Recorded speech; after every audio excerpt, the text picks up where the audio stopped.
If this sounds like you, today's episode is for you because we are going to talk all about how you can kick that aggravating, incessant sugar habit so that you can feel better and have energy and lose weight and feel like you're in control of your life and your day and your cravings instead of feeling like your cravings are controlling you.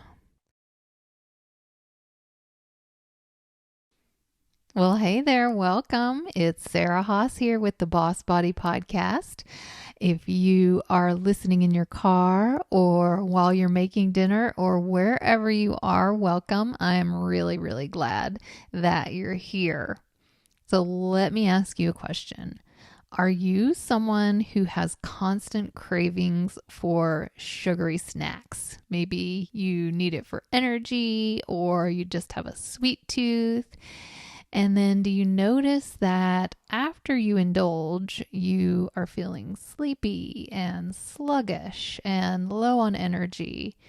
And long term, are you carrying extra weight?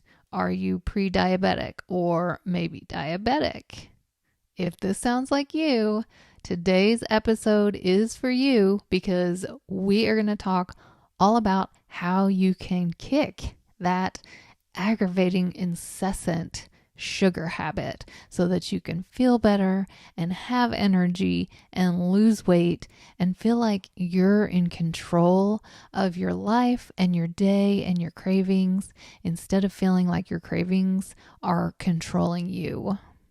So I want to talk to you first about how much sugar in America we are eating day after day so that you can start targeting where your sugar is coming from and start getting sugar out of your diet and reducing all those foods that have the sugar so that you can reduce your cravings. I want to talk to you about just how much sugar that we are eating so that we can start targeting the foods that are in our diets that have so much sugar and start reducing those.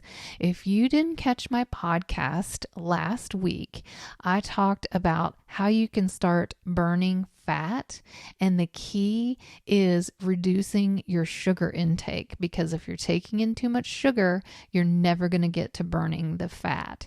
So now I'm going to switch gears and help you figure out how to actually start cutting back and getting rid of the sugar in your diet and getting rid of those sugar cravings. We Americans love our sugar. There is no doubt about that. You know that we're getting it in cakes and candies and cookies and all those great things. But do you know what the number one source of added sugar is in the American diet? If you guessed soft drinks, you would be right. They are super, super jacked, basically liquid sugar that we're taking in. And Americans are taking in an average of 100 pounds of sugar per year. So by contrast, we're eating about 8 pounds of broccoli. So quite a discrepancy there. Just for your reference, if you're a label reader like I am, 4 grams of sugar equals about a teaspoon. So if you want to see how much sugar you're eating in a day, start reading those labels. And the USDA recommendation is no more than 10 teaspoons per day. One soft drink, a 20-ounce Coca-Cola, has over 15 teaspoons of sugar in it. And if that's not enough, sugar is also hidden in a lot of foods that we may think are healthy, like granola bars, peanut butter, tomato sauce, cereals, bread, and yogurt. It's added to almost everything we eat, so it can really add up in a day's time. And we know that sugar contributes to weight gain and to obesity and to diabetes. But did you also know that it suppresses your immune system and it can cause hyperactivity and anxiety and depression? And it also gives you those low energy dips throughout the day, and it causes hormonal imbalances. So you can see how reducing your sugar intake can dramatically improve your overall health and help prevent diseases. So why is it that sugar controls us? Why is it that we just want it so much and it's just that constant, incessant craving? So first of all, sugar cravings are natural. We are meant to enjoy sweet tastes, just like we're meant to enjoy salty and bitter. And, our tongue has all these taste buds, and sweet is one of the flavors that we're meant to enjoy. And back in the hunter and gatherer days, sugar was found in lots of natural sources like berries and sweet potatoes and fruits. And those were really healthy, fibrous forms of sugar.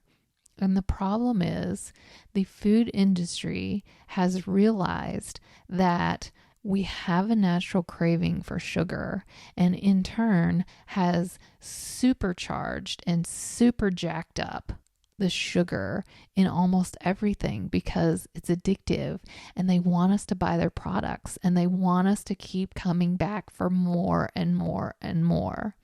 And that leads me to another reason why we eat so much sugar, is that it actually is addictive. Scientists have studied the human brain and found that sugar stimulates the exact same pleasure centers that cocaine does.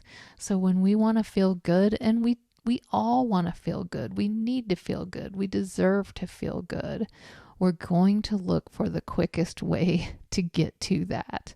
And sugar absorbs so quickly, and it gives us that little sugar buzz, that hit that just feels so good.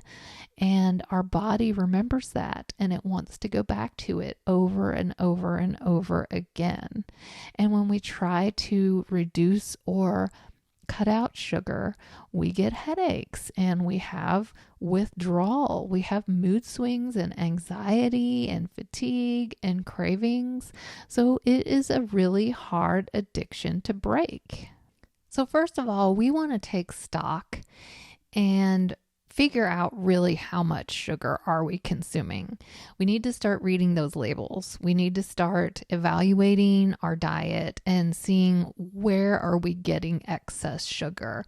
Are you a soft drink drinker? Are you going for those coffee frappuccinos every afternoon? Is it sneaking into your diet in ways that you don't even realize it, in salad dressings and peanut butter and granola bars and yogurt? Where is that sugar coming from, and where can you start cutting down on those things? And as you start eliminating some of those major sources of sugar and you're not taking in so much every day, your cravings are going to start to go down. So the more sugar you eat, the more you're going to want it. But as you cut down, the cravings will lessen, I promise you. You can break that cycle.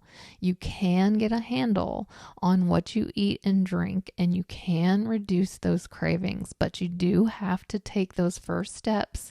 And I know it's hard, but just start small. Figure out where are you getting the bulk of your sugar and how can you cut down in that one area. I also have some other tools in my back pocket. However, we're running out of time for this week's episode. I know. I'm sorry. I'm sorry to keep you hanging. But if you come back next week, I'm going to share with you part 2, and I'm going to give you some really great tips and tools on how you can start reducing those cravings so that it's not so hard to start reducing the amount of sugar that you're eating every day. So stick with me. I promise we'll come back to this. I'll see you next week. See you then.